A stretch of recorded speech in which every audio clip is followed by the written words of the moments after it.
this. Isaiah can cut whatever you say currently. So, Well, I don't he'll trust know where that he's going to do that. That other guy, though. Who was saying the N-word? Yeah. I knew he was talking about. She's pissed. See, Mason, doesn't it feel good to get all this out of your system, knowing that at the drop of a dime, I could leave it in? Hi, everybody. Back for another episode. Basement Couch Conversations. Finally got ourselves a name here. But this episode today is going to be a special episode because it's Game of the Year awards coming up. So we're going to discuss our thoughts, predictions, do a little betting. The stakes on the bets are to be determined, but we'll be doing a part 2 post this episode to tell you what they are, and we'll see who suffers the consequences and who gets a great award. When Mason figures out how bad he lost, then he'll determine what the punishment is.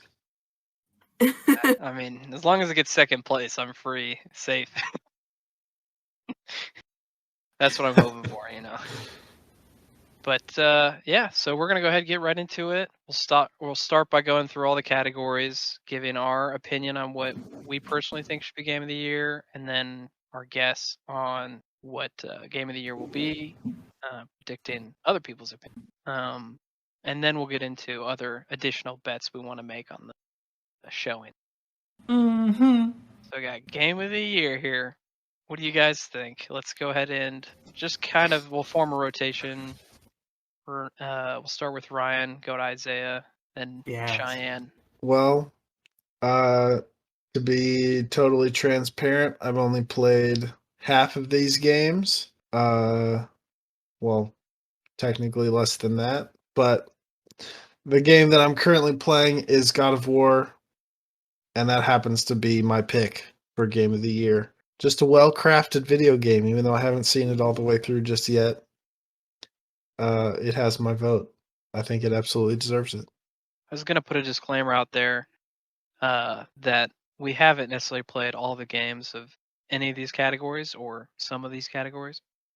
Sure, yeah. So our opinions are somewhat based off of public reception that we've seen and each other's personal accounts. So, but a lot of them we have played. Predictions, again, clarifying that. Yeah, I should say. I hope that God of War wins. I would like to also see Stray win, maybe. That'd be cool. But I feel very confident that God of War is going to take it. So that's both your personal choice and your predicted choice? It is, yes. Well, I'm going to be partially transparent and let you know I haven't played any of these Game of the Year game options. But it's pretty safe and sound to say. A lot of S's. Elden Ring is going to win. My personal opinion, and from what I've seen, that's taking it. All right. Sure. So the disclaimer, we'll just say it's covering everything. We don't even have to be like, I haven't played any of these. Just, yeah. Well, I haven't played any of these, so. There we go. But I'm confident that God of War will probably win. However, I did pick Stray. Okay. I'm hoping that one will too. She has seen Elden Ring and God of War and Horizon, though, in action. And she has played some of God of War. So I have played a handful of these. But it is definitely a contention between God of War and Elden Ring. On my personal, I would say God of War. But I'm kind of at a loss here, like between Elden Ring and God of War. I'm going to go with God of War.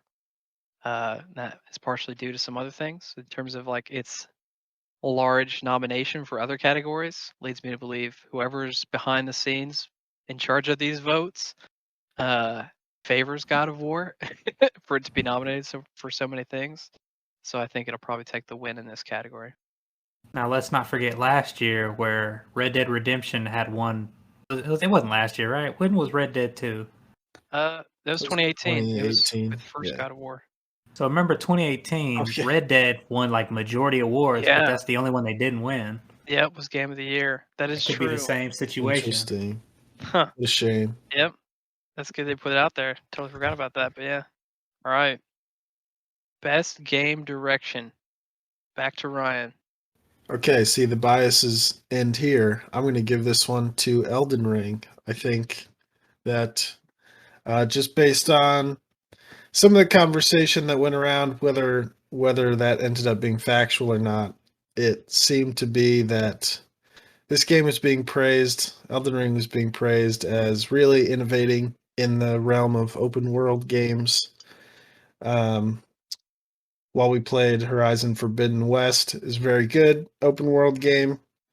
I personally have some problems with it, but while it was good in the formula that we know in terms of open world, Elden Ring seemed to raise the bar and take it in a new direction. Again, whether or not that ended up being the truth, but that was the perception of it in much of the public conversation. So while I think that God of War also is very good in this regard, it is it's more and a little bit better of God of War 2018. So it's hard to say that it really innovates. It's hard to say that it's that outstanding and really innovates that much since it is iterating on the previous. So, yeah, I'm going to have to give it to Elden Ring for that reason. I would also have to give it to Elden Ring because they said a lot of people said they don't know if Miyazaki can do it again, and then he did it again. So that's an easy win to me. I'm leaning on God of War for this one as well. I don't have a whole ton of reasons. I'm sorry. We'll That's take it. personal, Seems like- and you guess Yeah, for popular. personal, and it's just my guess for the population. Okay. Yeah, I personally would say God of War. And I think it's because it has a very unique format to direct. It is very much so like the first, but taking into like consideration they kept the no cut camera is still an active thing, planning out a lot of shots. Ryan isn't as far in as I am, and I still have not yet completed the game, but there are some pretty awesome things that happen later in terms of camera work, especially, and the way things are coordinated through a scene, that I think make it like I'm thinking like film director, which might be wrong, but because obviously the creative director is not just for the camera direction parts, but the game design, strong mechanics and outside of storytelling. So I think Elden Ring shines in terms of its design, where you're very free to explore the world without needing direction, and it doesn't break the game. That's a really beautiful thing. But I think that it doesn't stray too far from the regular Dark Souls formula. The world is very different in terms of scale and things to do, but I think God of War is, in its design and its style, is a more appealing thing. So that may just be, that's a lot of my personal talk, obviously, right there. But I think the popular vote's going to go to God of War as well in this category. And I think it's safe to say that any of these award categories, if Elden Ring and God of War is there, odds are those are the two competing against each other. They kind of outshine the competition. Stray, it's great. I don't think it's going to win a whole lot, though. Could be an underdog. Could be. You never know. Yeah. All right, best narrative. Back to Ryan. Best narrative.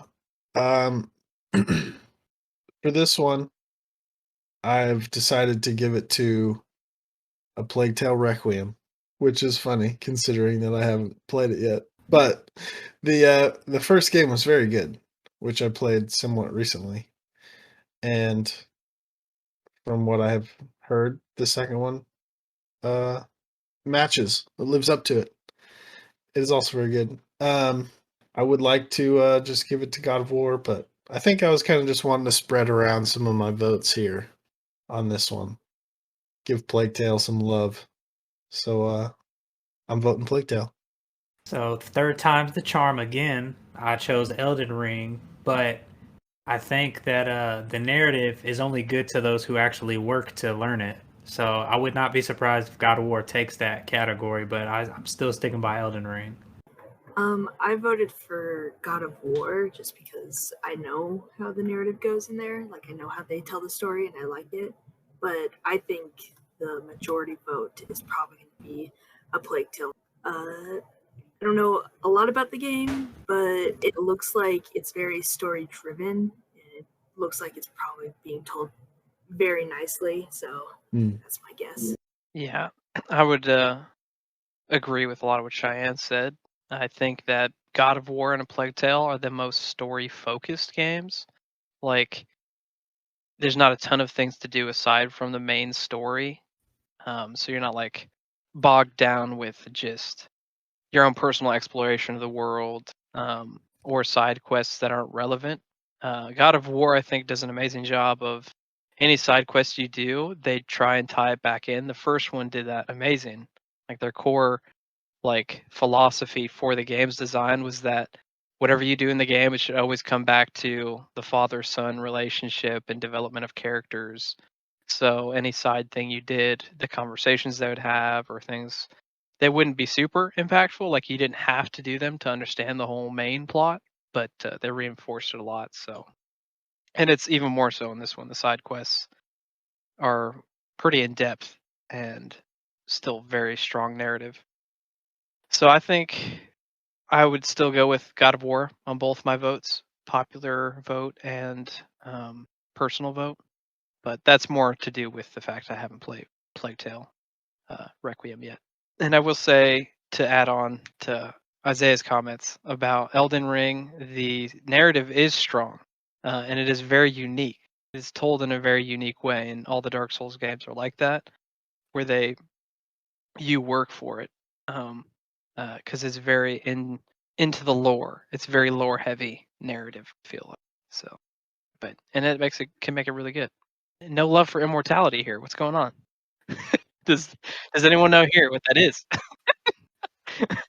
It's the fifth nominee.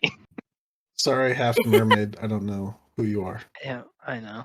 We should label this the special episode, the uneducated predictions on Game of the Year. Uneducated guesses. All right, best art direction, Ryan. My prediction for best art direction is Scorn. I think that Scorn will win. Very H.R. Geiger inspired the Alien films. Very I like that look, huh? well, I don't know if I like it, but it is very distinct and it is very Unsettling. interesting. It's visually interesting. Yes, very unsettling, very body gory, kind of weird, disturbing design. Exoskeleton. Just creepy, fleshy blobs and grossness. Very cool to make a whole game out of it. Yeah, very nasty sounding, very nasty looking, but so unique, so distinct. A lot of what I've heard on that is reviews of that game is that the mechanics and everything are not really that great, but yeah, it is all about the atmosphere and the design. I will not be giving a vote to Forbidden West because I believe the art direction is one of its many weaknesses. I would say I do like Scorn, and it would be great if it did win Best Art Direction. But I do feel that the H.R. Giger style of the entire game is too linear in terms of creativity. So, of course, my vote again went to Elden Ring because it's very diverse designs, which I imagine is also in God of War. But it would be cool if Scorn won because that probably will never be done again. But I think it's too unilateral. Like, they need more diversity of design. So I got to give it to Elden Ring. But Scorn would be nice. Both of my votes went to Stray. I do really like the artistic creativity in Horizon Forbidden West, just like both of those games. I don't think they were quite overdone, but I do understand where Ryan is coming from. But just the visual appeal that is within Stray, I think is amazing. Yeah, hearing Cheyenne's comments, I kind of have changed my vote a little bit because when I first saw Stray, the reason that it appealed to me is because of its art direction. Like I was really like, oh, that's a really cute, quirky, different type of game, and so I think it might kind of come out of nowhere and win the popular vote. My personal vote is for Horizon. And I know, contrary to what Ryan's opinion, is that it's not a design part that I'm looking at in terms of the environments and everything, more the character stuff. Each tribe in the game has a very distinct look that is like really well crafted. All of the armor sets that she has are very distinct and unique, rather than God of War. A lot of the armor sets you get feel like, oh, this is just a redo of another one. It's like this one's a one shoulder plate, this one's a two shoulder plate, but they're like the same kind of design overall. And really, a lot of them aren't that great because I just think I like Kratos with basically no shirt on, which sounds weird, but you know, that's just who he is. So. Agreed. Yeah. Do we want to make this a discussion? We have a lot of awards to go through, so we can't really discuss all of them. But if there's any points, let's go back and forth on. I disagree with you on Horizon. Should we leave it at that, or should we have the discussion? I mean, I'd like to know why, because I think they're really awesome, different character types. Round 1, fight. So, here's what I think about Horizon. And the art direction is a great example of issues that I have with it. I think at their base, there is a lot of great art direction.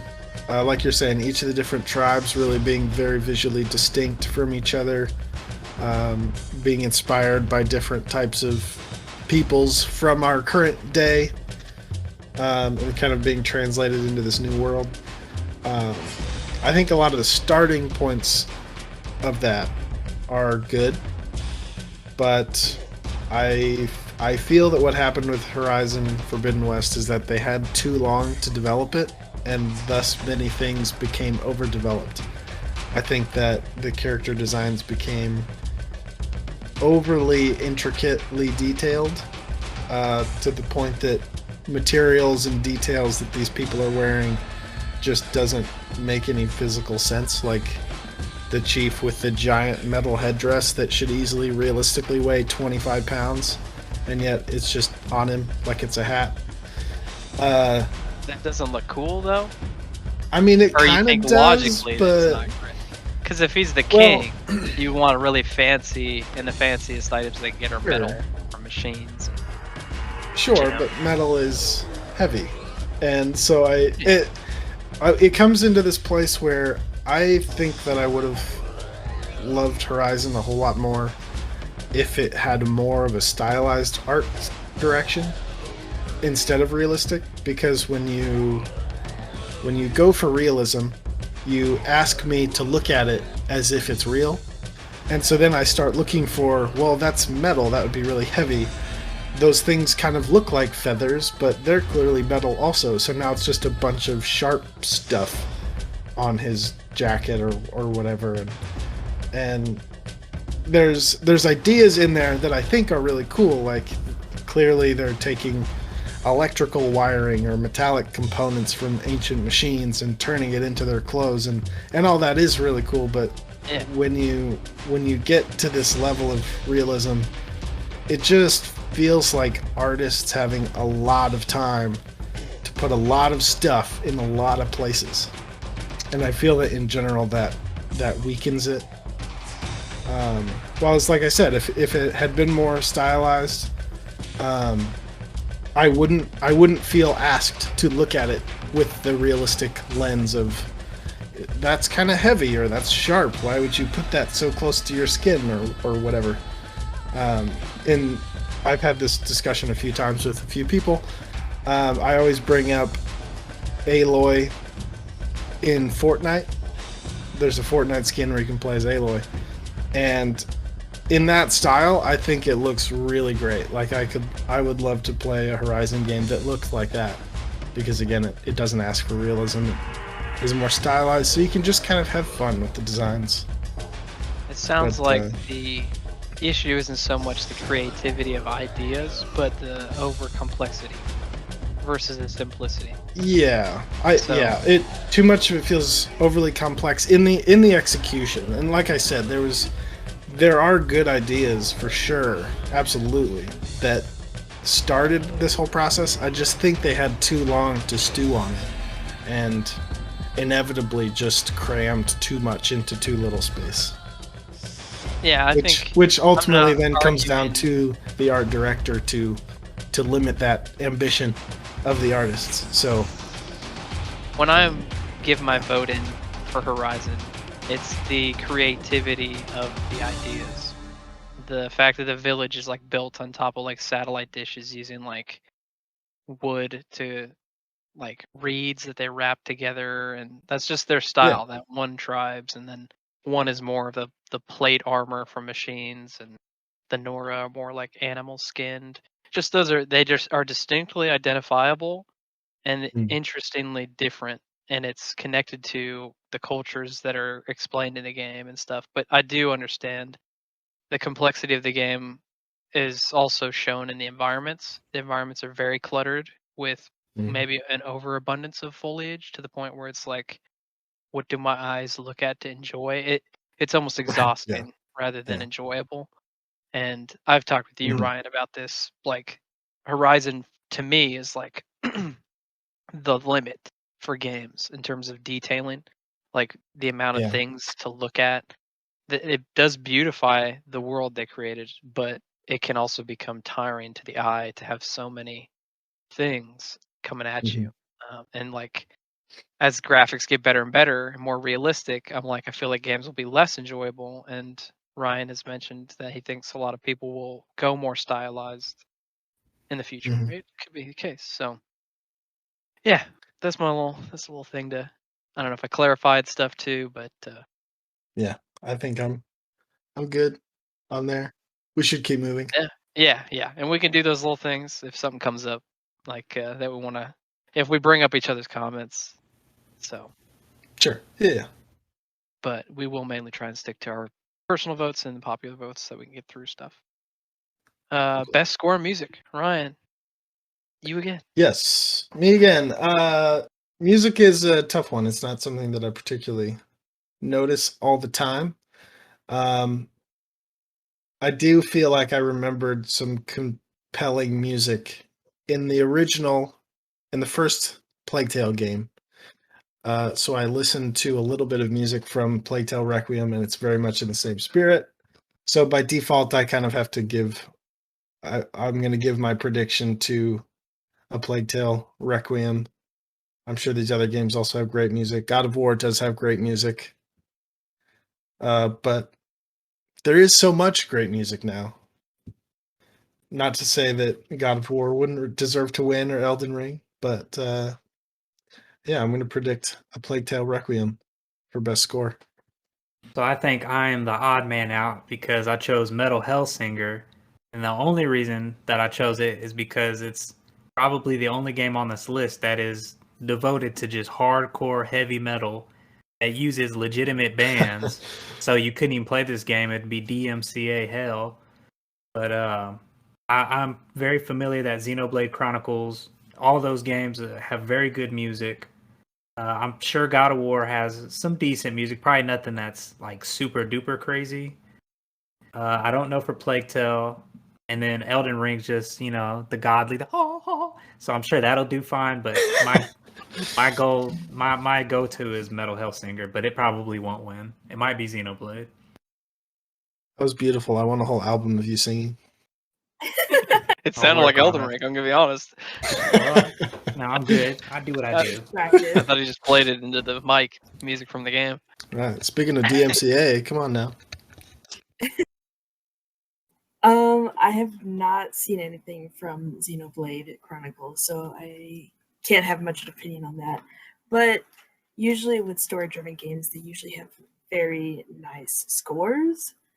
So both of my votes went to A Plague Tale.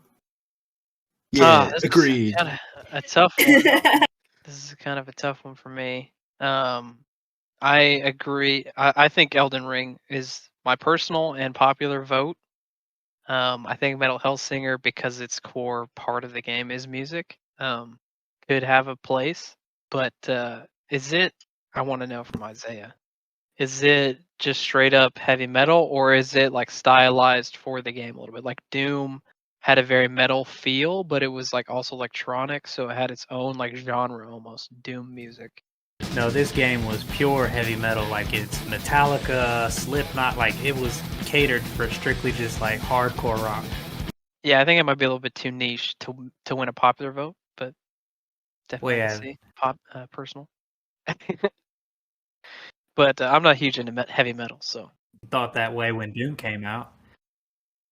Yeah, Doom has great music, but it's almost like heart pumping.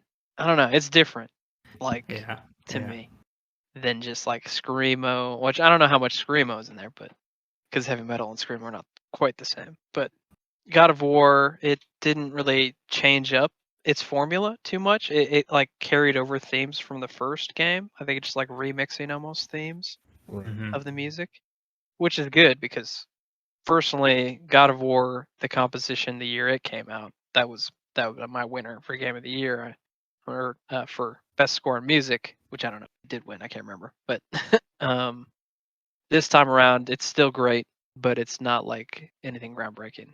And the other two, I don't have an opinion. Elden Ring, it just has that beauty of like really just as you're in a boss fight and you hear that really good score in the background, it just emphasizes that experience.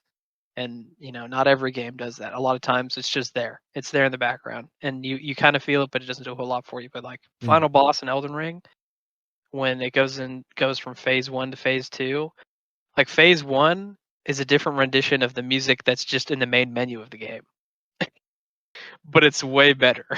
And the second half of the battle, it totally changes the style. It goes from this really intense battle to this really calm and almost like relaxing choir music, but you're fighting like this giant monster. It's like made of stars and stuff. So it's like quite the experience. And I'm pretty sure that whole game soundtrack is all orchestra, like live music, not MIDI files. No, that's yep, live composition. All right, best audio design. Right. I am going to give this one to Gran Turismo 7. Once again, limited experience in this category, but I mean, car stuff, and a big focus was, this is their first PlayStation 5 Gran Turismo game, and a huge focus of the tech of PlayStation 5 has been audio, 3D audio. So that will be executed very well in their flagship racing franchise. But of course, I haven't heard it myself. So assuming that they fulfilled their promises, I'm going to predict Gran Turismo 7. Mine's a little out there, but I still think Elden Ring is gonna have the best audio design. I'm with Isaiah. I also think I might be combining the previous one and this one a little bit, but I picked Elden Rings for both of my votes on this one. For me, it's gonna have to be God of War. So far, in my experience playing the game, it has been a really nice treat to have all the foliage effects occurring in the game that they didn't have in the first entry. So I think it just really enhanced like a lot of the thought process of every item in the game trying to make some sort of sound. How upset would you be if Call of Duty wins? Not entirely.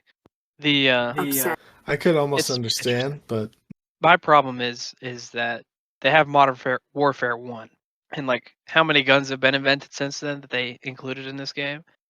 Probably not a whole lot. So they could reuse the audio recordings of their guns and a lot of other, the environment's the same. So they could use a lot of the Foley sound effects stuff, just reuse a lot. So I don't know how superb it is, but Yeah, I'm not too sure if I'd be thrilled because I mean I can turn on Audacity and shoot a gun by the mic, and I'll be nominated too. Apparently,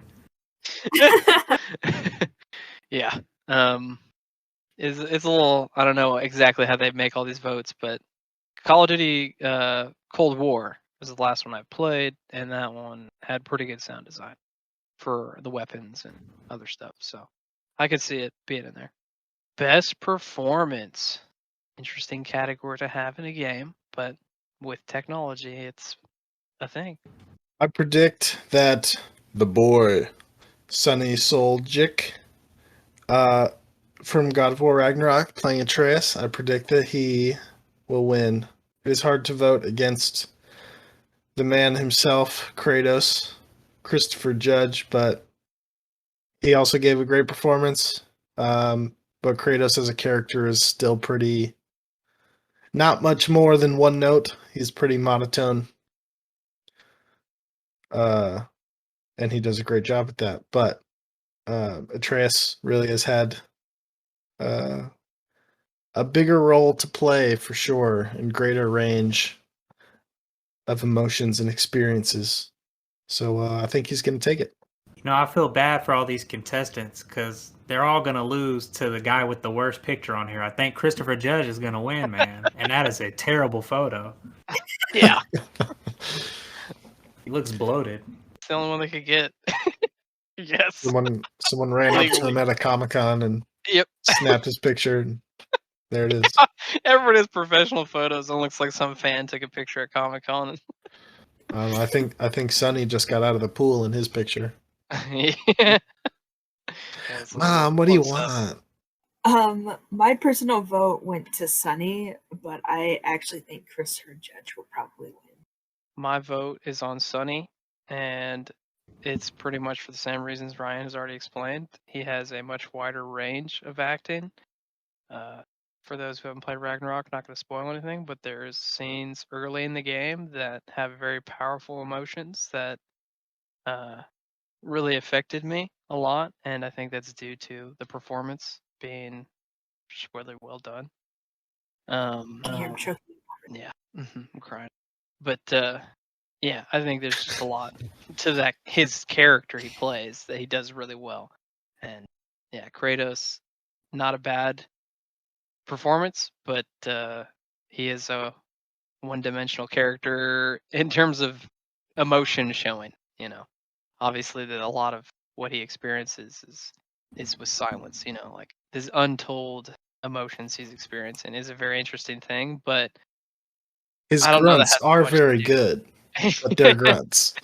Yeah, but it's like things that occur in the game almost explain what he's feeling. Like, there's a point where Atreus tells him, "You need to start thinking like a general," and he turns around and is like, "No," and that's just all he has to say. So there's a lot of unspoken character development, or not development, but like aspects that are being shown there. Like, I'm not going back to that life. But he never says anything that he doesn't have to do any more acting other than say no and just give it a very intimidating look.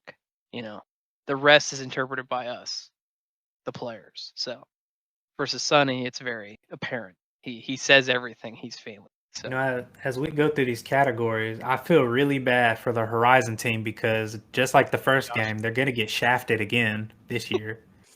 All right, guys. yeah, sorry.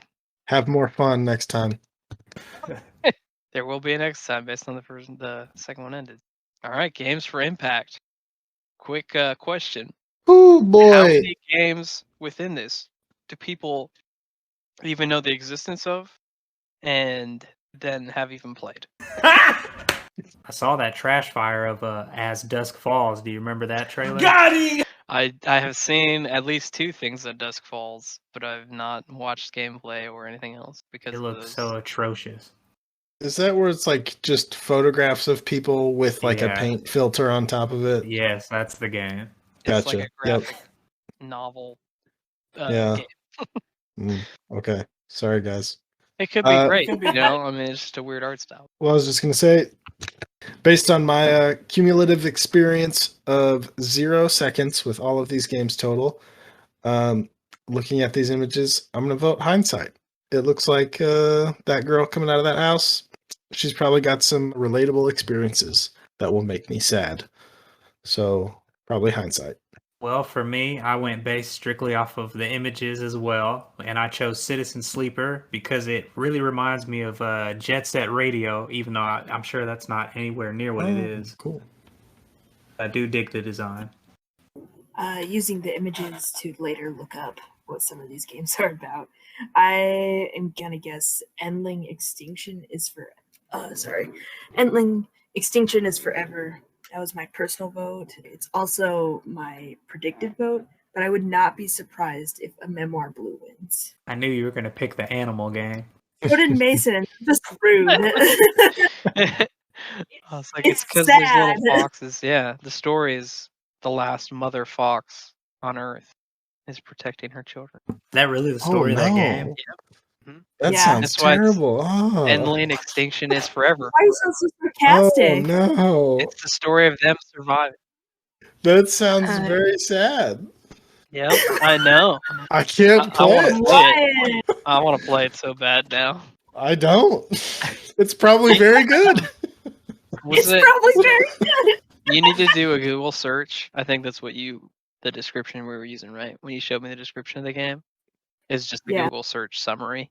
But it was like talking about how the mother needs to protect her kids and help them learn and grow, but to remember that extinction is forever. So it's like, I don't man, want it. I don't know. I can't. So my I won't personal subject myself. my personal vote would be on Endling Extinction is Forever as well, because that story sounds very impactful and moving. But based on pictures, I would go a Memoir Blue. That looks interesting. I think it's safe to say overall, whoever is lucky enough to win this category, none of us care. Sorry, guys. I am very tempted to get Endling though. Mm-hmm. Best ongoing. I don't know. Destiny 2.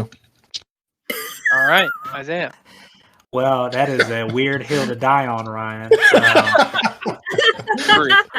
Realistically, the answer is going to be the last three, but I chose Genshin Impact, but it would not surprise me if Final Fantasy wins. I picked Genshin Impact as well, but I would not be surprised if Fortnite won. So. I'm going to go with Fortnite winning as a popular vote. I don't really have a personal stake in anything, and I'm not involved in a whole lot with any of the other communities to know that if they're continuing to put out good content, that makes it worth keep playing. Fortnite it is, sadly. Though the art style is great. Boy. So that has not gone away about that game. But sadly, just the overall what the game is unappealing to me. Best indie, Ryan. Here we go. Here's the hill I will die on. Hooray! I was in a gaming slump for several months, 6 or 7 months. I just didn't feel motivated to play anything. Hadn't beat a game in a long time. Stray came along. I decided to give it a chance. And it was wonderful. It was so simple and fun and nice to look at. It hasn't won any other awards from me up to this point, but this is its moment to shine. Really got me back in the right headspace for enjoying games again for whatever was going on. And just all around, very nice. Very good game. So my personal pick was Sifu because it's such a great remembrance and call to like old kung fu movies. But I know in my heart, one of these animal games is going to take it, and it's most likely going to be Cult of the Lamb because that's all I see is nonstop people talk about that. So that's probably going to be the winner. My personal choice was Stray because it's the one I hear the most about, and it looks beautiful. I feel like it just blew up. I sadly did not hear much about Sifu except through Mason, but I have heard a lot about Cult of the Lamb. So both of my votes went to Stray, but I would not be surprised if Cult of the Lamb also came up pretty close, if not winning. Yeah, my vote would be for Sifu as well. largely due to personal experience having played it. Stray's on my list, so my views could change, but Sifu is an amazing game. the just the beauty of the game. It's just it's hard to describe. Like if you love martial arts in any way, this game is just amazing. And it, like Isaiah said, it's like an homage to older kung fu movies that have kind of become less of a thing now. But that would be my vote. I think it has a good running popular vote too. But that's due to my lack of knowledge on the others. I do know that Tunic, at least reviews that I looked at, because it did kind of look interesting to me, described it had a bit of a repetitiveness to it and a lack of like enjoyable things to do, though the overall design is cool. And I think it is made by one person. And I do plan on buying Neon White in the future. I haven't even seen gameplay. Is it what kind of? It's style? like it's first person, and it's kind of got the Fortnite-y style, like it's stylized, and you use cards, I think, instead of a gun. Best mobile game. My decision here is entirely based off of public perception. Which ones I think have the masses behind them. So it's between Diablo and Apex Legends for me.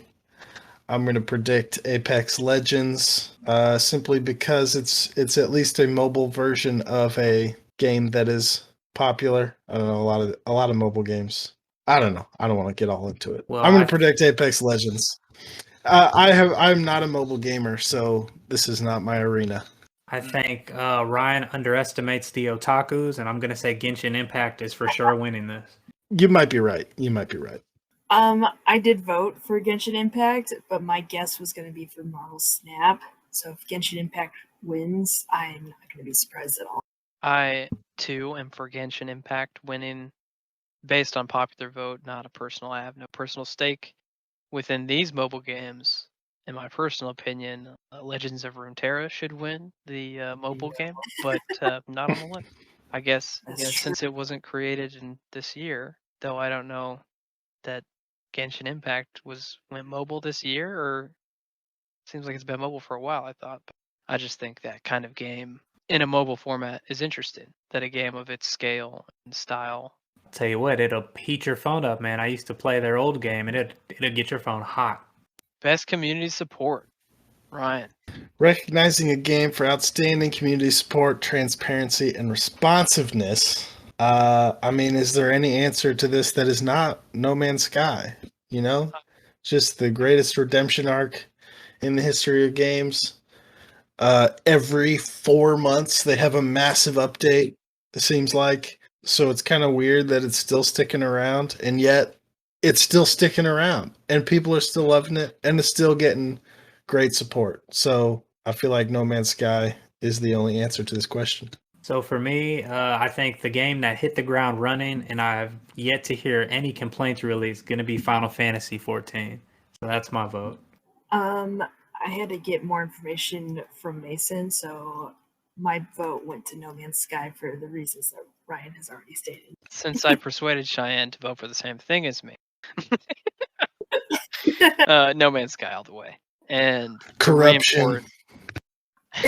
To reinforce what Ryan said about No Man's Sky, it's very true. The game kind of had a rough launch because it didn't have a whole lot, but they weren't like, all right, it was a failure, we move on. Instead, they made it into something amazing, even though it was already something that was amazing, but not exciting, like not a lot to do. And that's just beautiful to see that they put that much work in, and it doesn't cost anything, right? All the stuff they put out is additional, just put into the game. You don't have to pay for it. If you own the game, all 16 or 17, I swear, updates. Named updates. Massive expansions. Yeah, a little DLC. So many of them. And it's all free. It's all free. Wow. So it is impressive. VR If support. they don't win, I'll be blown away. Also, this one is the only one that says sponsored by Discord. Yeah. Interesting. Innovation and accessibility. So I am fortunately not someone who needs to use accessibility settings, but I know that with The Last of Us Part 2 in particular, there were massive, I think that's where this category even started, because there were such a massive swath of options for accessibility in terms of color blindness or varying degrees of deafness or physical limitations on remapping controls and things like that. The Last of Us Part 2, I know, had tons of that stuff. So I'm gonna by default kind of give it to The Last of Us Part 1. There's no reason to think that those innovations will not be brought over, if not extended, in this game. Which, if you're not paying attention to the industry, yes, Part 1 has come out after Part 2 because this is a remake of the original game. That's what I'm going to predict. Is because I haven't seen the settings myself, but I think there's no reason to think that they should not be very expansive in this game. They're also very good, very extensive in God of War Ragnarok as well. Naughty Dog's really spearheading this whole effort for accessibility. So I chose Return to Monkey Island strictly on the basis that of all these portraits, it stands out the most. But I know absolutely The Last of Us Part 1 is going to win because I've been watching a streamer who plays it with every accessibility option turned on. It is the funniest thing to watch. So I guarantee that's going to win. I also have no reason to use any of the accessibility qualities, but I did vote for The Last of Us Part 1. I also am voting for Last of Us Part 1, and a lot of it due to the same things Ryan said. So it's good to know that at least someone thinks the exact same thing as me, or else we're both right, that Last of Us Part 2 is the introduction of this this award in the Game of the Year awards, because I told that to Cheyenne and I wasn't sure if that was 100% accurate, but I do remember seeing them present some of the accessibility options and was really blown away that they put the time into it. And I think a lot of companies are starting to invest more in that, and that's really pretty awesome because games are amazing. And if everybody can play them, that's what I want, you know? Best VR AR, Ryan. As much as I love VR, I've not played any of these. But I know there was some question about this. I looked it up. Bone Lab is an extension or a mod or a sequel of some kind, something like that, to Boneworks, which I know was a huge deal in the VR community. Top level interactability and physics and use of your hands. And I know that people see Boneworks, at least, as one of the best experiences in VR. So Bone Lab, just building off the shoulders of giants. It's got to be good, right? So I chose Among Us VR for a few different reasons. One being that it's still a very popular entity, and the other reason being that I can only imagine like how stressful it would be to have to work on something and keep looking over your shoulder like, where's Green at? Green was just over here. What's going on? So I imagine that they're going to take the W. That is actually not a bad point. I also picked Among Us VR because it's just a game that's blasted off since COVID started, and it really has only prospered from there. That's sus. I too am voting for Among Us VR for popularity vote because it is very entertaining, and it seems like of games you might have the most fun with other people, and you want to share with other people. Among Us is probably the one. That style of gameplay and design in VR just sounds really fun. Personally, I would vote Moss Book 2 because I really liked Moss playing the first one. Have not yet played the second, but I can only imagine they've improved on a lot of the first, and I just loved that you literally felt like you were in a storybook, experiencing the imagination of a child, you opening a book was read to you maybe as a kid is now alive in front of your face. It had really good platforming and combat that other games I enjoy had. Best action game. For fun, I would like to give this one to Teenage Mutant Ninja Turtles, but being realistic, it's probably got to be Call of Duty, right?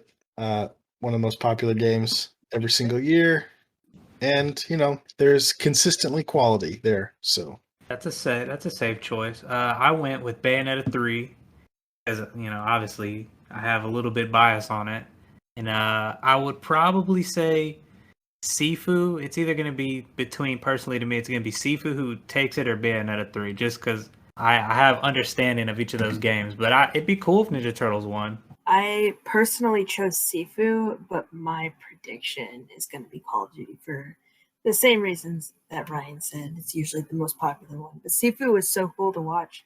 I'm gonna go all in. Sifu popular vote and Sifu my personal. I think it was just very different. It's like what people would want from a fighting game put into more of a Not a fighting game, but okay. Yeah. what people enjoy from a fighting game, the response fighting in it. quick. Yeah, it is a fighting game.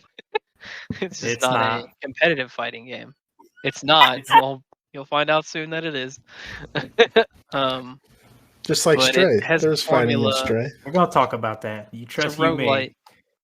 roguelite type design added on to those aspects. So Wait, I have a question then. If Sifu is not a fight, oh wait, this is the action. don't worry, we're getting to the fighting games. Yeah, which it Okay, is never not. mind. We can have the discussion there. Best action adventure. Let's see. My vote is God of War. Okay, so here's actually the category where I probably had the most experience. I've played the first Plague Tale. I'm playing God of War Ragnarok. I did play Forbidden West, and I played Stray. Sorry, Tunic. God of War is excellent. It's so good. It's so good. All the reasons that it deserves to be Game of the Year. Best action adventure game, absolutely. Good mechanics, fun to play, just a joy. You feel the masterful level design. It's wonderful. That's all I have to say. Well, as I stated prior, any of these categories that holds God of War or Elden Ring, that's what's going to take the category. So God of War is for sure going to win this. My personal vote was God of War, and my prediction is also God of War because, of course, it's going to be God of War. Yep, God of War all the way. Both popular and personal. Best action adventure. This category, I believe, wins most often the Game of the Year, as well as whatever game is within this category. Oftentimes wins. But Game of the Year, Interesting. most common category, which Yeah. is interesting. But I guess people really like games with action and adventure. Best role playing game. Which I'm going to be honest, I'm surprised that God of War didn't somewhat get put in here because it has a lot more RPG mechanics than it used to.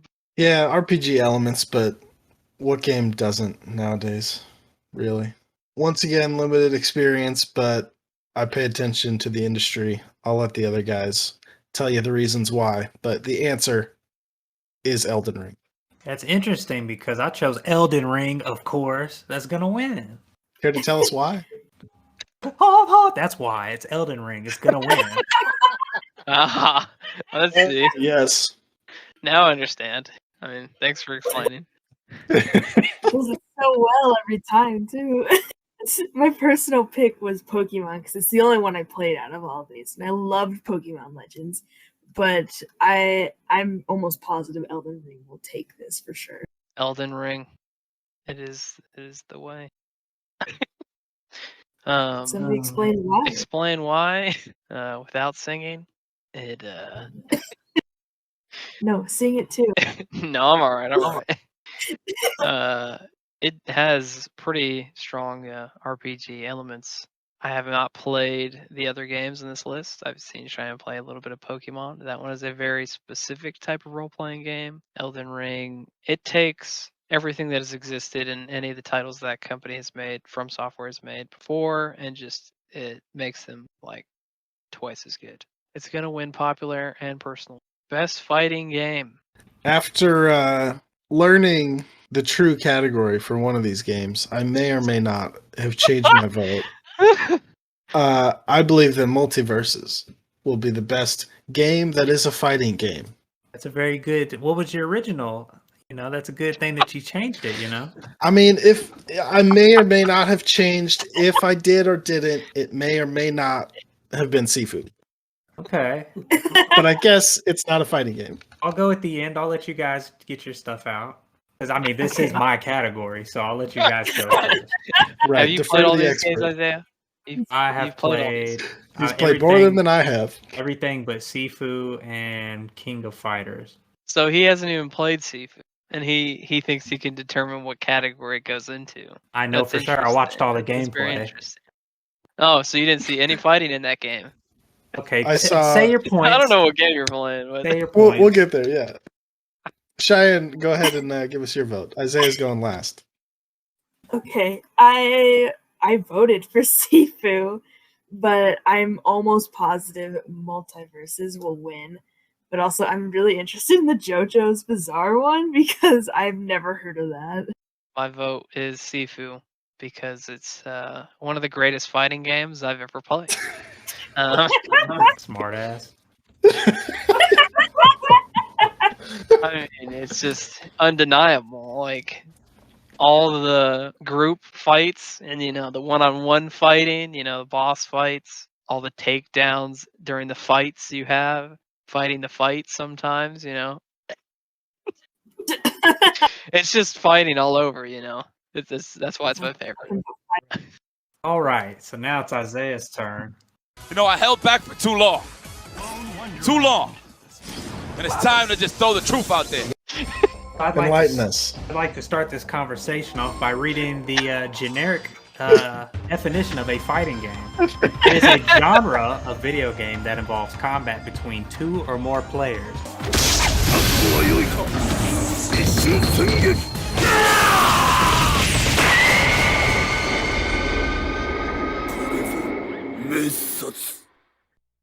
Sifu's a single-player game, and there is no versus mode. Therefore, it's not a fighting game. That's on the basis, okay? So now I'm going to go down the line of games. So for me personally, I would like to see... Hey, hold up. Isaiah, ahead. I got to interrupt you real quick. All right. Best fighting, top left. For the best game designed primarily around head-to-head combat. Yeah, that means for 2 people, not AI. I don't remember using my head at all in Sifu. He uses his fist. Head-to-head means person, player, and I player. know, I know. All right. I think I used my head in Job Simulator. Does that count? No. Is that a fighting game? So, It is now. so excluding Sifu, I'll just run down the gambit here and give some information. I would like to see DNF Duel win because it's from a very well-known company that's doing very well, and they've had a very good run of their fighting games. The only issue with this game is it was not received very well in general. This game was very hard to purchase. It's not, it wasn't mass produced, so they kind of sent it to die. It's a fun game, but it's very simple. The JoJo game, this is not a new game. This was a PS3 game that they re-released, so by that definition, this shouldn't even be on the list. King of Fighters 14 is a phenomenal game, but it's only good for pro players. If you're a casual person, you're not going to like it. And I'm sure Multiverses will be the game to win. It's a new game, it's like Smash Brothers, it's a bunch of iconic characters, it's free to play, and it's easy to pick up. So I think Multiverses will win. I would like to see DNF Duel win. Is Multiverses a good game, though? In terms of the type of game it's doing? Is it hold up well mechanics-wise, like fluid fighting?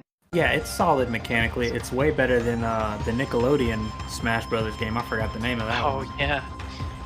Yeah, I think it was Nickelodeon All-Star Brawls, maybe. Yeah, at least the Multiverses has voice acting and customized costumes and stuff like that. So there's a lot of variety. With it being free to Super play, Saiyan Shaggy. yeah, and free to play, that's hard to pass up. So I imagine that's an easy win. That's true. I might have to pick that up, actually. I forgot it was free to play. Best family game. I'm a bit biased, so if you know me, you know where my vote's going. Do it. Lego Star Wars. I don't know enough about the rest of them.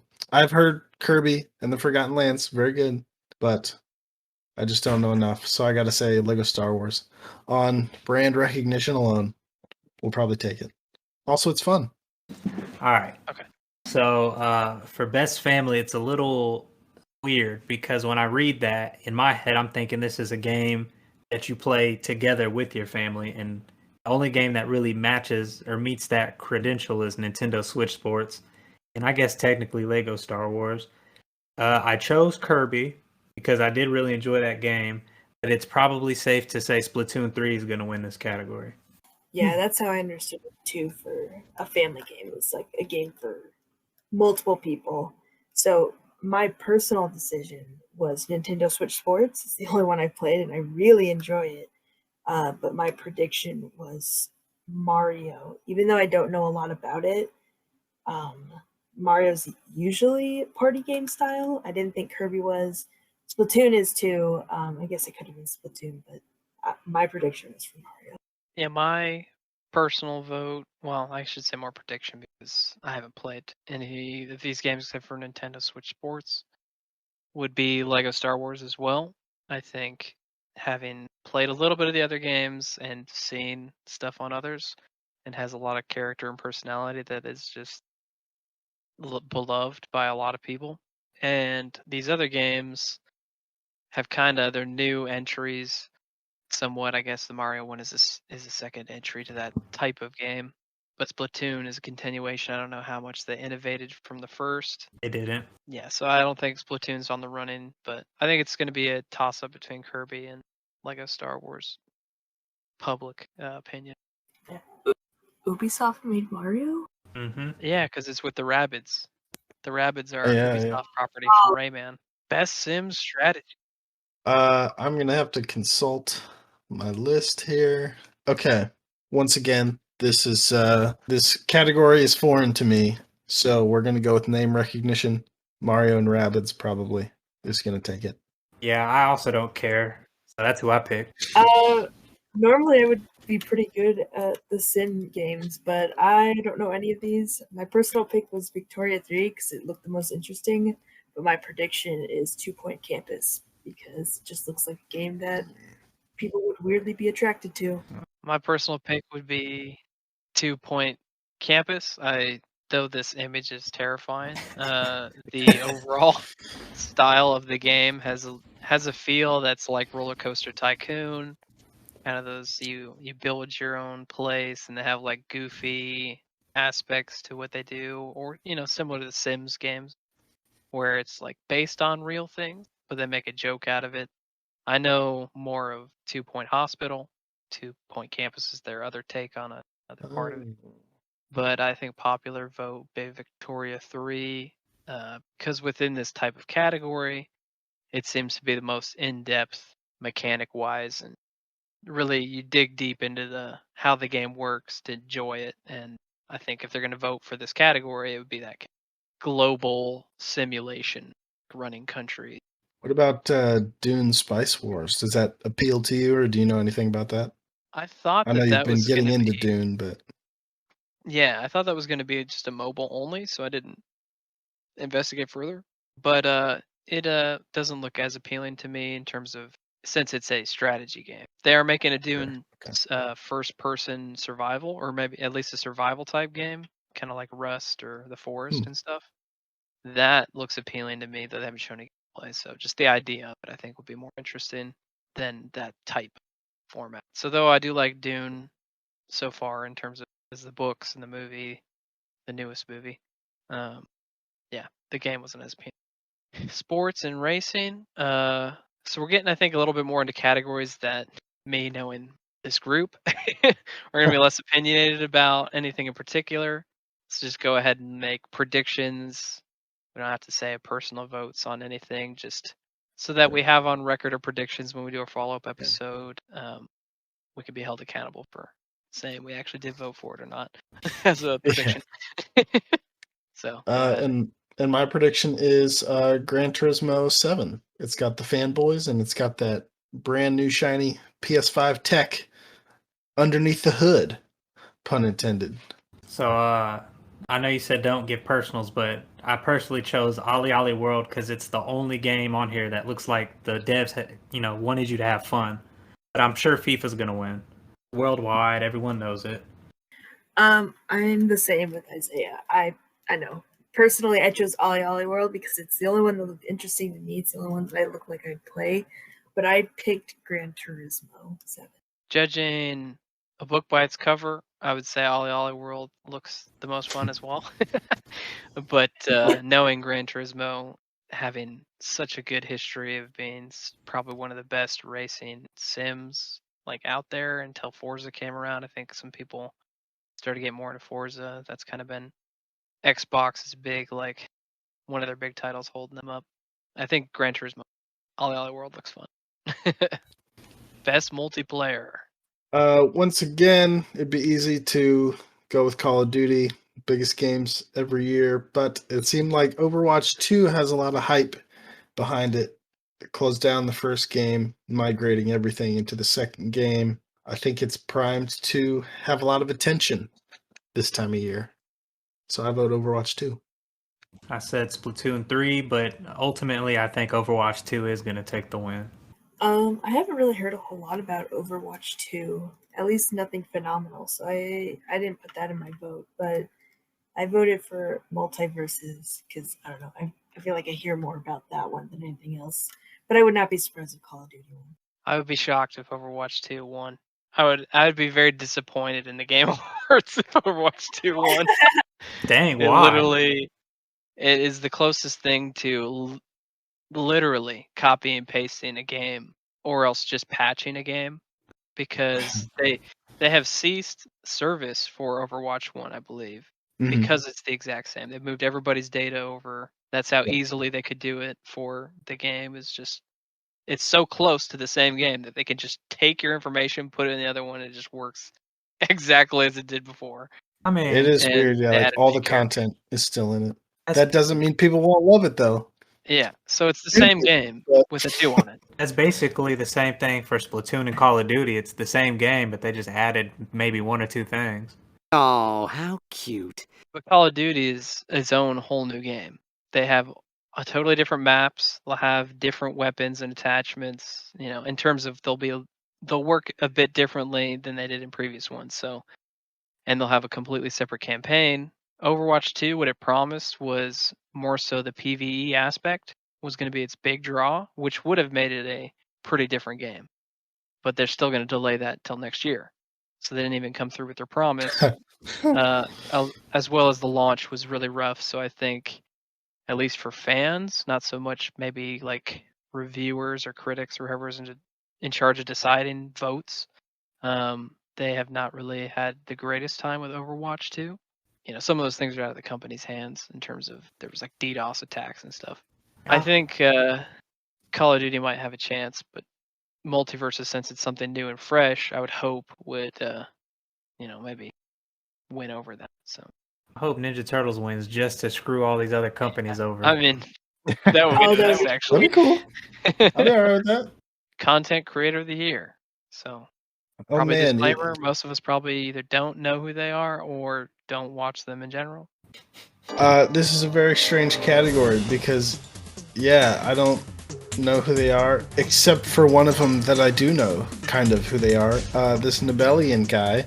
I just heard that he like quit his whole thing. He's like no longer going to be present on the internet doing his thing. Like apparently it was like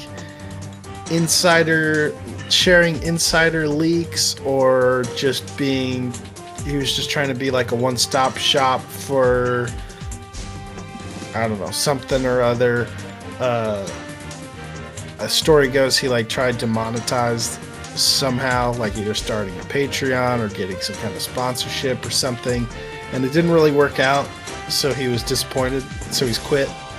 You know, I don't really know, so don't hate on me if I have that wrong, but I think that a lot of people are going to be sad that he's leaving and they're going to be missing him, so I think that he's going to get voted for because, you know, like you said, we don't really know who any of these people are, except somehow I've heard of this guy, so that leads me to believe that he's going to get a lot of sympathy vote outside of the normal sphere of people that pay attention to content creators.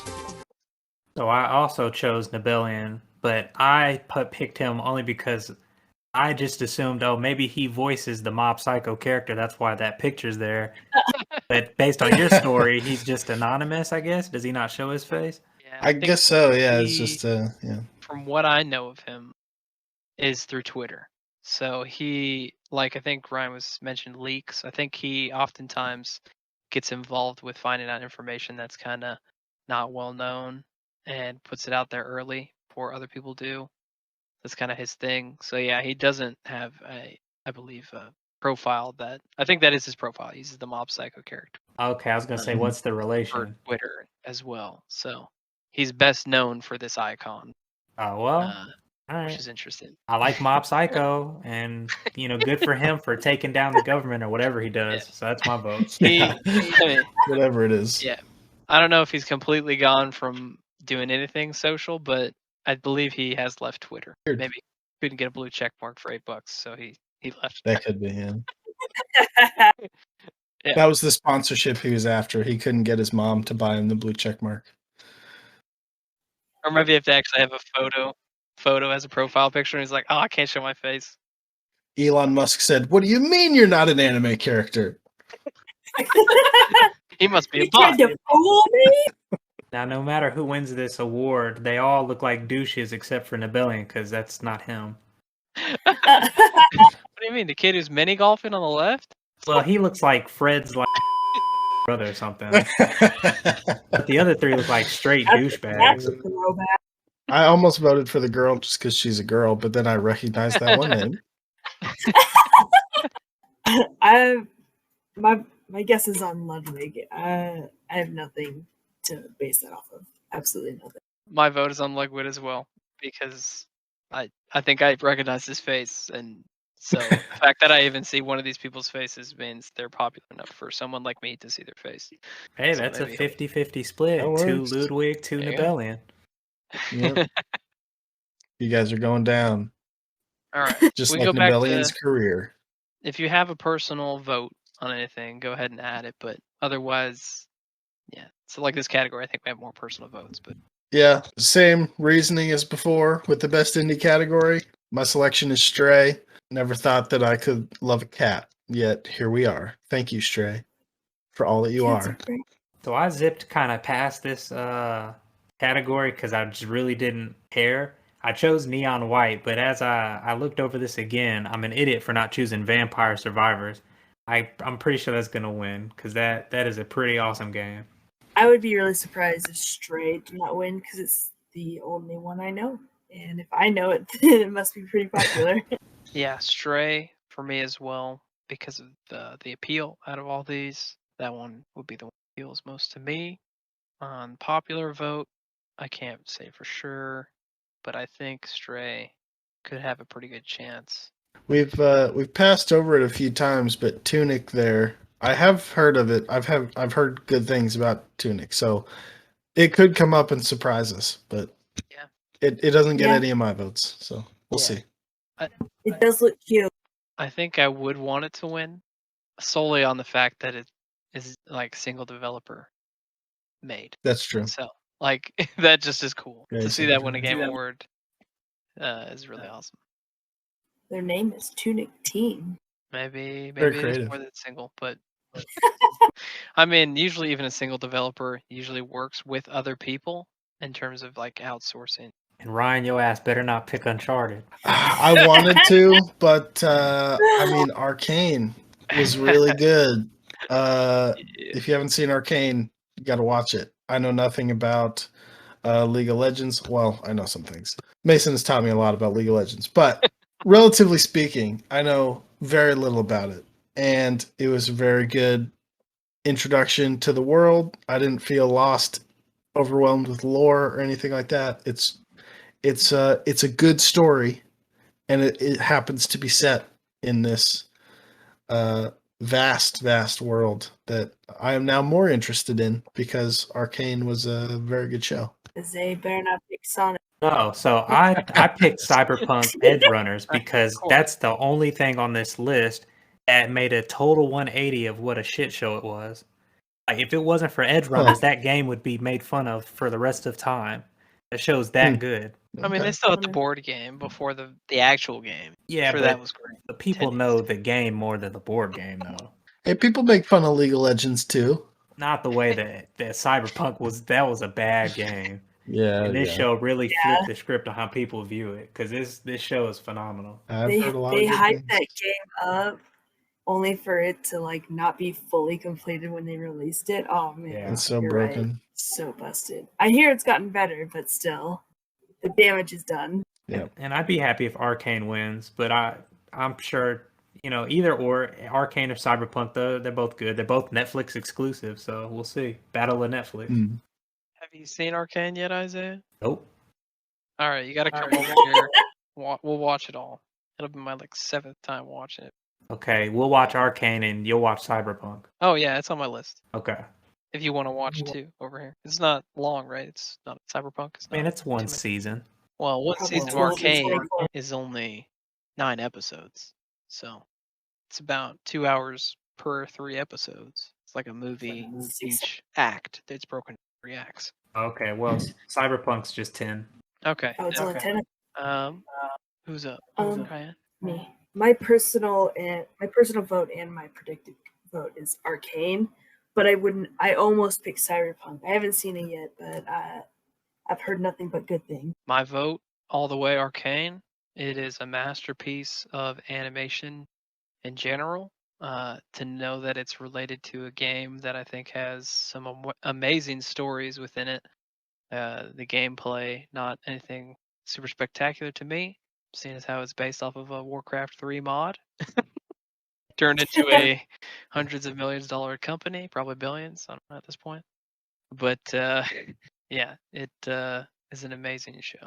Great storytelling, groundbreaking style of animation, with the 3D but hand painted textures and legitimately hand painted backdrops. Almost every setting is an actual 2D painting rather than a 3D space. Uncharted was good. If Uncharted wins, I'm going to be just as pissed as when Ghost of Tsushima lost. Oh. I won't be mad, but I'll be very surprised. Uncharted was surprisingly good because I had little to no expectations for it, and then I had a good time. It was all right. It was not bad. I don't know that it deserves to win any awards. Mm-hmm. Although I did also watch the Cuphead show. That was pretty rough. The thing for me with games as adaptations to other types like shows, movies, is that it can't be too gimmicky. Uncharted stands alone. Anyone who's never played any of the games could watch that movie and enjoy that movie as a movie. As It a works treasure as a hunter. typical adventure movie. Because that's what the games are based on. Yeah. So if they're oh, he found. I'm just trying to think of a mechanic in the game that is part of the game that if they just throw a scene in there that emphasizes that. The 6-axis balancing on a log mechanic from the first game. Something like that. There's a 30-second scene where he's trying to. Or the way he They did not do that, yes. Has to be in the same body positioning as Drake in the games, kind of hanging his arms really out and his butt out and everything, Mark Wahlberg yells, "Look out for the yellow paint! That's where you can grab." Yeah, kind of like that, but it's more subtle. But they put it in your face in a movie, then it's kind of ridiculous. I think all that to say, Uncharted did not do that. Most anticipated game. This is a solid category. And a solid game is on it. My prediction here is not my personal vote. Personally, it's Hogwarts Legacy. I've been waiting for a game like this for a long time. I think the game that's going to win, though, is Resident Evil 4. It is a known quantity as one of the greatest games ever made. People love Resident Evil 4. Yep. And the previous 2 remakes have been met with excellent reception. Nope. So there's no reason to think that Resident Evil 4 will be anything less than very good if you're into that kind of thing. I don't know if I'm going to be. Personally, I'd like Hogwarts Legacy. But the world as a whole is very excited for Resident Evil. So my pick was also Resident Evil 4, not only because it is a phenomenal game by many, but of this whole list, it's the closest game to coming out, I'm pretty sure. But I'm not sure when Hogwarts comes out. Next year. Oh, okay, yeah. Next year. RE4 is the closest to coming out of these games. But I would not be surprised if in the running would be Legend of Zelda and Final Fantasy 16. But I'm pretty sure Resident Evil 4 has it in the bag. I don't think Starfield is very anticipated. No, not at all. Maybe the Bethesda, but that's it. Yeah. I was kind of between Hogwarts Legacy and Legend of Zelda. But I do realize that Resident Evil is probably the most anticipated one, but I'm going to keep with what I put. And I put for my personal vote and my prediction, which was Hogwarts Legacy. Yeah, I am excited for all of these games, though I may only play like 2 of them. But I wish I was more excited for Starfield, since how all the other games that company has made I've been excited for based on the type of games they are. But they're showing so far of Starfield appealing as I'd hoped. I feel like it just doesn't know where it's going quite yet. Is it just going to be another No Man's Sky? They really want to go into that procedurally generated type style, or the era, like the technology is kind of weird too. It's like it's supposed to be future but not too future, but it looks like modern. So it's just kind of weird. I mean, it could be great. I hope it is, but I'm not as excited as I hope. And I think other people might reflect that. It might be more than just me. But Resident Evil 4 is my personal vote and my guess on popular vote as well. Very excited to see what they do with that and play it when it comes out. Best esports game. Best esports game. Rocket League is a lot of fun, so I'm going to vote for Rocket League. But once again, this is not my category. Well, I also chose Rocket League, even though I'm pretty sure League of Legends is going to win. I chose League of Legends because that's all I really know about. I am picking Valorant because I think that has gained a lot more popularity than it might seem. To compete with Counter-Strike and Valorant, I don't think Counter-Strike should even have a chance. It shouldn't even be up there. Yeah. It's such an old game. If Counter-Strike is going to be up here, why is Rainbow Six Siege not up here? Like, it's basically the same thing in terms of like it's been around for a while now and it hasn't made any groundbreaking changes. Yeah, I would vote Valorant. I wouldn't be surprised if League does, but I feel like League is not. I mean, it's obviously a massive in esports. For whatever reason, I'm switching my mind back to player. Could easily be Valorant or League of Legends, but Brian's favorite category. Yeah, all right. Here we idols. go. My vote goes to. Hang on, let me roll my dice real quick. Greetings, adventurers. Okay, Faker. I don't know who. Lee Faker saying Faker. Yeah. I don't. Yeah. Well, I have no idea who any of these people are. my vote went to the only person who looks like they are an actual athlete. I chose Jong Chovi Ji-hoon. Oh, okay. Yeah. Everyone else is pretty kind of heavy set, aside from the 2 Asians, the 2 Koreans. Simple might be a boxer. Chovy could beat him up, probably. I'd watch that. Yeah. Is that what I this wanna is? See that. Get these 5 guys in a ring fighting for their trophy. Alexander looks like he's in the cage already. He's ready. The octagon. Yeah. I picked Faker for. I picked Faker as well, mainly because he's like the only one I do know, and really I only know him by appearance, because of League of Legends animations for the Worlds events. They have him as one of the characters a few times because he's, as far as I understand, one of the best League of Legends esports. So The Koreans dominate again. All right. esports team. Because I have to put in a vote, I'm going to say Gen G. I chose them too because I was like, oh, the Koreans, they're pretty good. I chose Loud. I don't know. Did you smoke it? I also chose Loud. Smoke it. You guys smoke loud. I chose Loud, though they're throwing the loser sign at us. I mean, I guess that's they throw it at their. Oh, that's true. Valorant. I'm going all in on the Valorant. I'm hoping that if Valorant wins esports, and maybe the esports team on a Valorant team would also win. But I don't even know if I want to go to this category. Skip it. Nah, man, we gotta do it, man. Who did As I vote? coach. Who'd you pick? Hey, at least I'm consistent. I voted for Score. Yeah, so did I, baby. Koreans all day, baby. K-Town in this. It's all about the Koreans. I'm not denying anything here. I just noticed though that he is in fact the coach of Gen G, so I am at least consistent. Yep. That's a handsome man in a good suit. Like right a there. professional. Yeah, and he's wearing a suit. Sure, look at that 14-year-old That's wearing a coach. suit. He could probably win. All right. Staying Who's in. next? Isaiah, where to know Isaiah? Cheyenne. I picked. I don't know. They all have really weird usernames, except for That's Score. right, except for Score. What's Visca. What's Matthews? I don't know. I'm trying to think of Andy Reid of the Chiefs. Does he have a screen name? I mean, these are coaches, right? No. What was the Yeah, stop his for? name is Andy Reid. Is he Reed Bros? He could be. His name is Can't Read. What?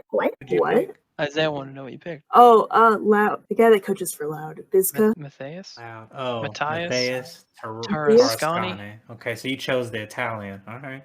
I'm going with Eric Sandgreen, which I guess now I'm realizing that the other guy's the coach of Loud. I should have gone with him, but my vote's already locked in for the bet. You're sticking for okay. So You are Valorant. so different team than the one I voted for on esports team, but you know. I didn't pick my guy because he was the coach of the team I picked. Honestly, I don't know why. I picked him. It's just I didn't do that on purpose. just But worked yeah. He's got a trophy. I mean, Cheyenne, your guy's probably gonna win. Yeah, that's right. Best esports event. Depressing. Easy one. I guess I'll go with Evo. Hell 'cause yeah. I'm a Sony All right, pony, Ryan. and yeah. I thought I was gonna be alone in this. Oh yeah, it's a fighting tournament. Yeah, I know what I was doing. For the day I die. Come on. I know that Sony like bought part of them or is now like a major sponsor or something. Sony So and, I just let my fanboy lead the way. Sony and that lady who streams who's popular, Pokimane, they both own it. Oh, really? What? Oh, okay. Yeah, A streamer owns a tournament? part of it. They're pretty Interesting. rich then. Dang. I picked the League of Legends one, but I'm looking at the Valorant one. I think that's the trophy that Which has Yeah. my last guy was holding. Yeah, I think it is. Yep. That's funny. but mine is still with League of Legends. So I've been going Valorant all the way so far, but it's going League. Talk about production quality, insane. The KDA, maybe no one knows who that is, but they're a music group. They got some music in Beat Saber, but they're a fake music group. If you It's say a so. compilation of What? artists that they Huh. put together, and they put characters from the League of Legends games as those artists, and they did a virtual performance on stage. So it was like it had the real singers along with the animated characters on the stage dancing. Like people could see both of them together. Just like the budget and the creativity, the innovations of each Worlds event, along with the animations they release in anticipation for it, promoting it. It's just insane. Like it's insane the level of promotion that goes for that event specifically. I'm sure there's a lot for the others, but I know specifically the World Championship the most. That's my vote, and that's it for voting on this stuff. So we got our votes in here locked in. We're gonna go on to the last part here, predictions and numbers, just so everybody can know our thoughts and stuff we're gonna look at. Things that just little fun ideas, enhance. Gonna try and zoom in here. Here we go. We're gonna look at predictions on just little fun ideas we came up with, things that might happen that we're gonna try and get points against each other on guessing that they happen. So gameplay footage of Marvel's Wolverine being shown. That was shown how long ago? I want to I want to say just 1 year. Yeah. 1 year? But they After showed Miles cinematic. Morales, probably. Oh, okay. Yeah, it showed the same event. I think it was a Summer Game Fest with Spider-Man 2 being announced. Both announced the same. So I think there might be a point where they might be showing it off. It might have been in development longer than Spider-Man 2 has been. So could be that they're at a point where they're ready to show. So I say no because I think Spider-Man 2 is coming first. I didn't put it on the list, but I was going to actually put in Spider-Man 2 is going to have gameplay footage as well. But I was like, we'll just do one game that's like that. Yeah, I also said no I think because I think whenever they do choose to reveal, I don't think the Game Awards is the appropriate place they may have in their mind. I think it'll be reserved for a PlayStation event specifically. Yeah, I think the release window will affect when they decide to show. Because I think the Game Awards is a pretty huge event. They're willing to show big titles, but if the game isn't coming out mid to late next year, they're probably not going to show it in this event. They'd show it in a summer event. Last was multiplayer title, because they haven't named it yet, as far as I know. Is going to have maybe an in-engine trailer. It's called Factions. It's specifically going to be called Factions again.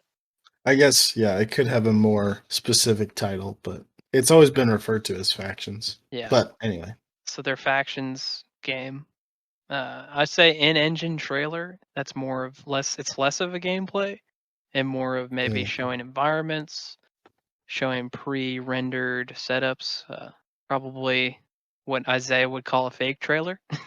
Sure. Nah. Things put together that aren't gameplay, but made to look like gameplay. Oh, yeah, maybe. Something like that might be in there. Is kind of what I'm thinking. But it's less of a gameplay trailer, more of a showing, hey, this is the graphics quality and some stuff, but not just At least pure. more than concept art, which is all that Yeah. we've seen so far. I say yes, because why not? That'd be great. I said no. I say yes as well. Okay, you said what? Yes too? Yeah. I just said no just because I don't follow it, so I honestly have no good take on it. I said no for the same thing. Resident Evil 4, less than 4 minutes showing. I say that because I have a feeling there will be more Resident Evil shown, but it will be a pathetically small amount. So I think yes, it will have less than that. Yep. If there's none at all, then I guess that also works. I mean, the last thing that we saw, which we discussed 2 weeks ago, was like 5 minutes of gameplay. So I think that they've shown their piece, so they're just going to be teasing it out from the rest of the way.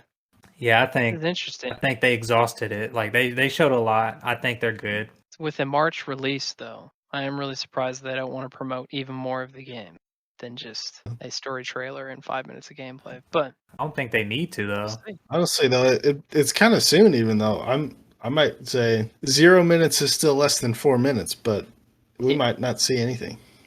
Yeah. I think that's totally reasonable. Yeah, I think that game has enough like history behind. I think people are just same thing with Final Fantasy VII. Like you saw it and then you waited till it came out because you already know what to expect. I think they're done showing Yeah. it. Not a lot of convincing needs to be done. Yeah, they got my money. How about teaser trailers for the 3 new Assassin's Creed games that were announced? Can't remember all the names, but some of them were like project names. They weren't even like the official title. I think I said no because I think that it won't show all of them. I think an Assassin's Creed game has potential of showing, and it could be a teaser, but I would be very surprised if they showed at least something of each game. I say yes because I think that they should, because it felt like 18 different Assassin's Creed projects were announced, and I cannot keep them straight, and I'm not particularly interested in any of them at this moment, so they need to do a lot of selling. I say no only because once again I don't think the Game Awards is an appropriate place to show off multiple of the same company game. I could be wrong, but it doesn't seem like the appropriate place to do so. So I say no. I think yes, and I think they'll just put all 3 of them back to back, like a mixture of all 3 games. Because I don't know, this sounds like something they would do. They have like their section of the showing to be able to kind of show off everything back to back. Will there be a Pokemon style farming sim announced? This is totally out of nowhere. I don't know that it's gonna be a thing. It's just something I thought would be fun to like say yes or no to, and then it like happens, and then it's like, wow, look at that. We predicted the future. I'm just so I because I did haven't predict the future because I say no. heard. I'm saying yes because I want it to happen, whether I lose the points or not.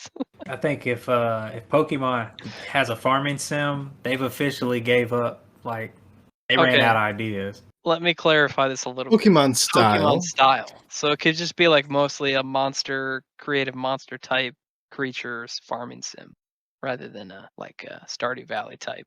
More Yeah, but actual. I don't even think Pokemon would go that far. Like they've done some pretty outlandish No, stuff, not- but I don't think they're gonna do a farming sim. Not Nintendo specifically, Yeah, like yeah. Pokemon style, like Pocket Monsters. Yeah. style. Not real not the actual Pokemon, not the brand. Oh, Yeah. okay. Just the type of creatures that would be a Pokemon-esque, but it's a farming sim format. I Yeah. still say no because those always fail. Oh yeah. How many have there been? Well, I mean, not necessarily farming sims, but anytime someone tries to make a knockoff Pokemon, it doesn't work. A Yokai Watch true. was the last That- success, kind of. Wasn't there like a Pon or something? Was something that had like a same word twice? Yeah, it's I thought like that guy was Doki Doki or popular. something. I don't know. Moshi Moshi. Yeah.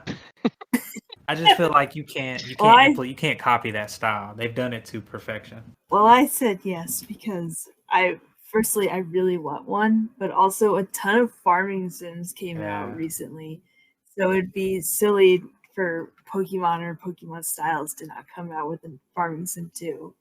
That sounds great. Will there be a double jump? Is our next one. I say yes. And this means anywhere at all that a game shows could be in a cinematic that there's a double jump occurring. That's the prediction. If Jeff Keighley double jumps from the stage to his little platform, that counts. That will be Anywhere pretty that a double jump happens. If it's Jeff Keighley and he uses a jetpack, I will count it as a double jump. I'm gonna say no, just because the Game Awards are for trailers. Really, they don't generally show gameplay footage. But who knows? Trailer. Maybe. That's what we're saying. Keep an eye out. Yeah, but I feel like it's gonna be cinematic trailers. I don't think it's gonna be gameplay trailers where you would see a double jump. I said yes because double jump. That's what makes this prediction interesting. It really could go either way.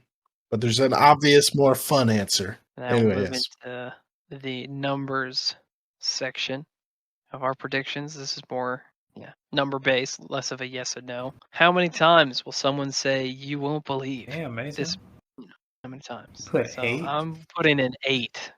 Shit. That's a lot of things that I don't believe. I said 6. I said 7. Put 4 because it's probably all gonna come from Jeff's mouth. True. I don't believe it. You're gonna.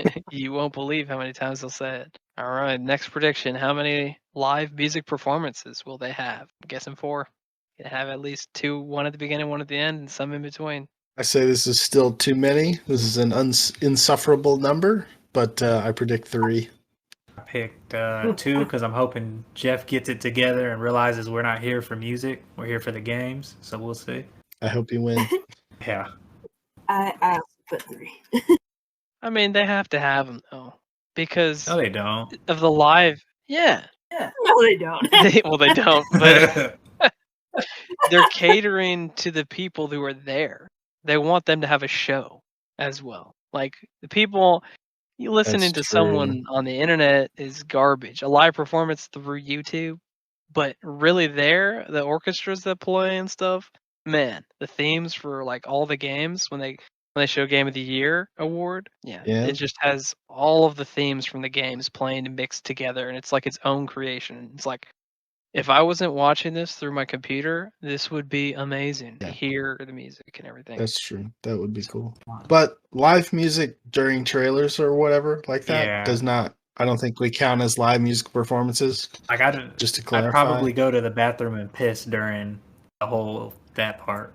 Like I think to say live music performances, it has to be. And now we're going to sit and listen to the orchestra play this song with singer from Austria or whoever she is or whatever. So can I change my number then? Yeah, go for it. Because I assumed it was when they have the orchestra playing, that was part of it. I mean, if they have a live orchestra and we're counting that, I'm going to say like 15 then, because not each individual song within the Game of the Year awards. When they do the compilation, that's one performance. But I mean, if it, okay, well, you can change your answer. Sure, you can recalibrate, I guess. Yeah, I'm really only going to take. I'd probably match with you guys, then it'd be a tie, but it's fine. Okay. Because in my head, I'm just thinking Jeff's gonna be like, "You won't believe this. Here's Sniggity Snoop Dogg," and then he's up there on stage. Like nobody asked for this. Well, that would count into the next question. How many cheesy non-video game fan celebrity appearances will there be?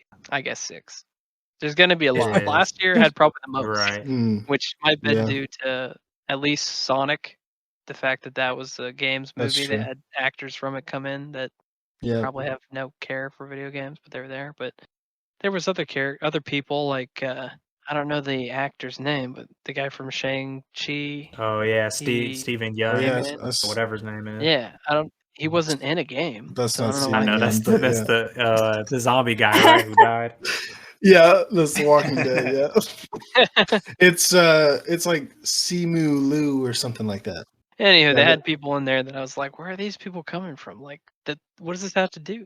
They're just there because they're celebrities. They're like down the street because it's in LA. They're just like, hey, could you drive a couple hours over here from wherever you are? Just come to the show.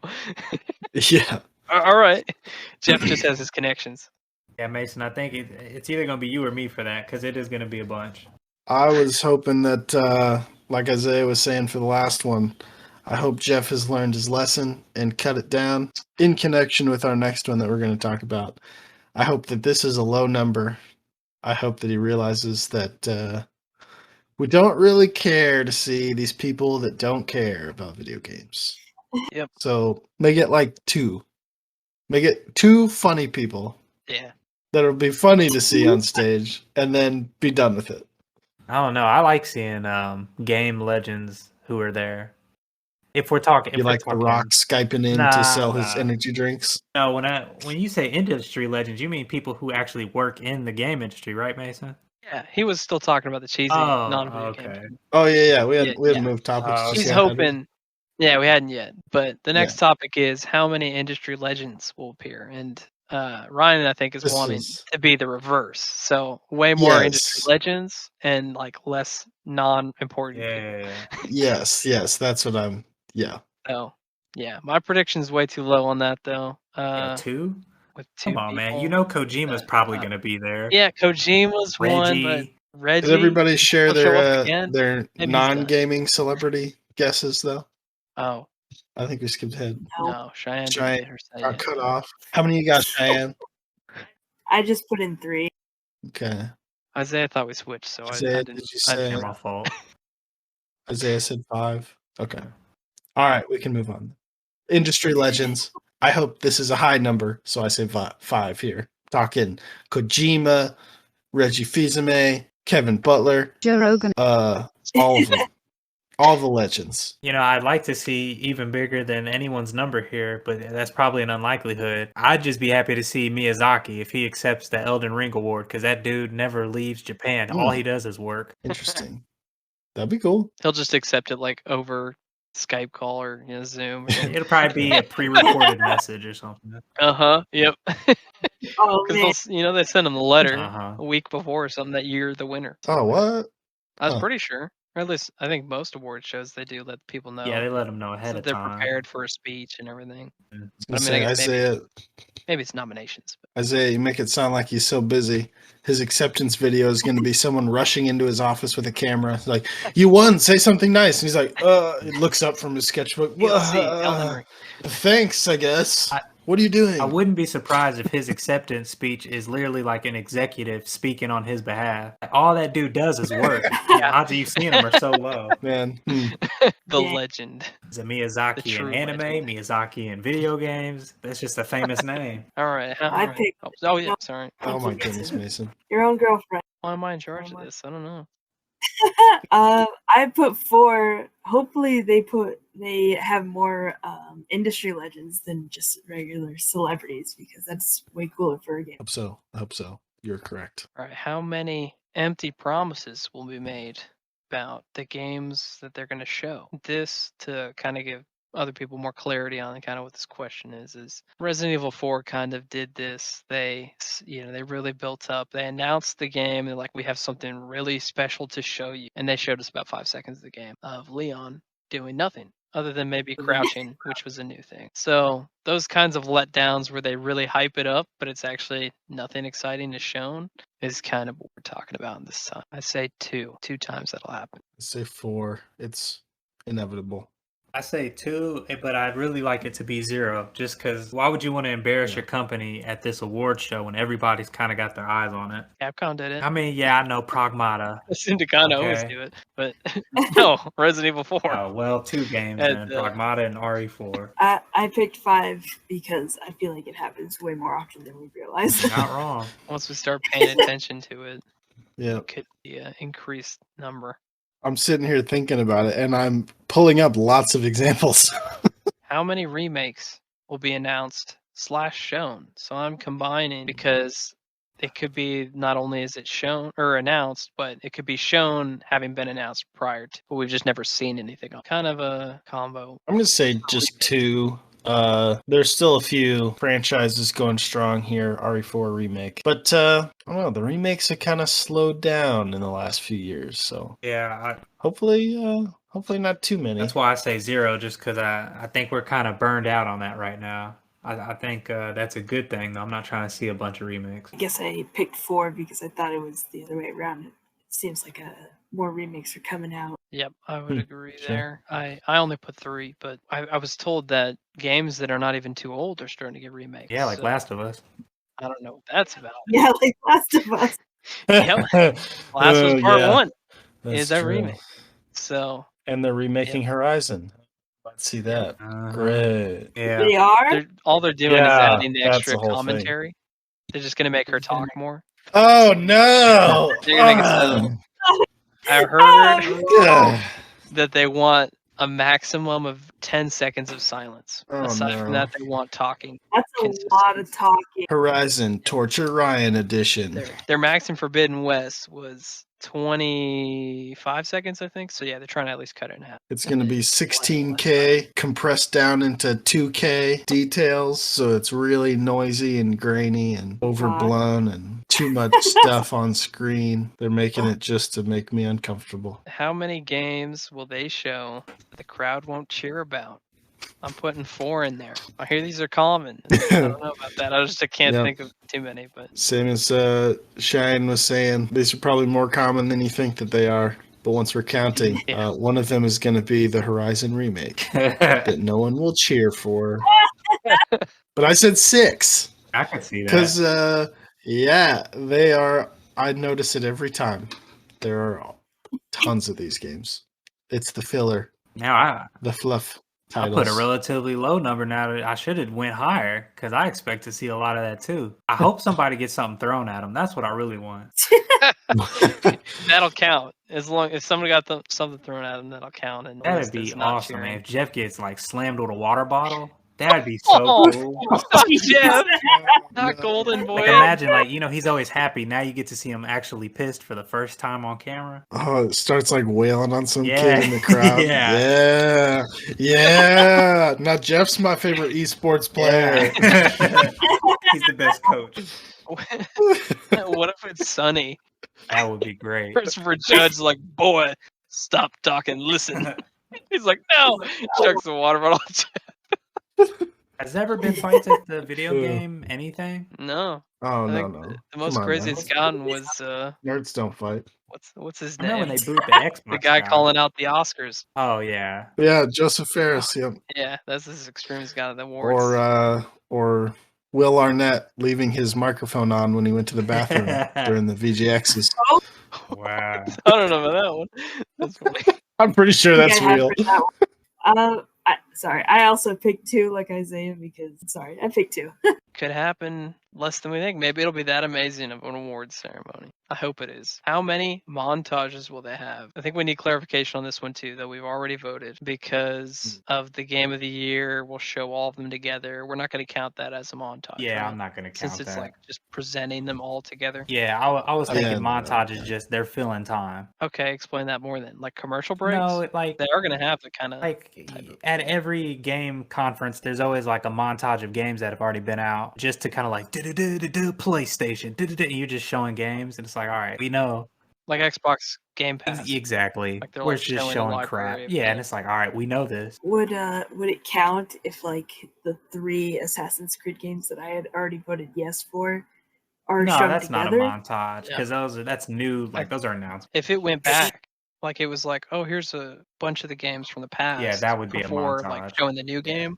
That would probably count. Yeah, as that a would montage. count. We'll debate on some of these more like subjective categories, like if the crowd actually cheered or not. You know, if there's like because silence or just like 2 people clapping, I've never noticed. That's but- common. Or I guess it says won't cheer. Anyway. I put 4 on the montages. Yeah, I just put 2. I hope there's not a lot. I also put 4, probably an uncomfortable amount, but they will be there. I put 3. I guess it's a nice in between. You know they're gonna have a montage of like indie games. They do it every year. That's at least one of them. Because in my mind, I'm thinking there's at least a handful of each one of type of thing. Mhm. So those are our predictions and our votes for this year's Game of the Year awards. We're going to come back with part 2 once the show is over. We'll try and do it the week after. It's the December 8th. What day is that? because maybe we could do it the week of. We'll see. That's on a Our Thursday. predictions. Okay, yeah, we'll probably do the week after. But our predictions are in. We're accountable for them, and we'll see. We'll see who wins. We'll see what the stakes will be. See you guys next time.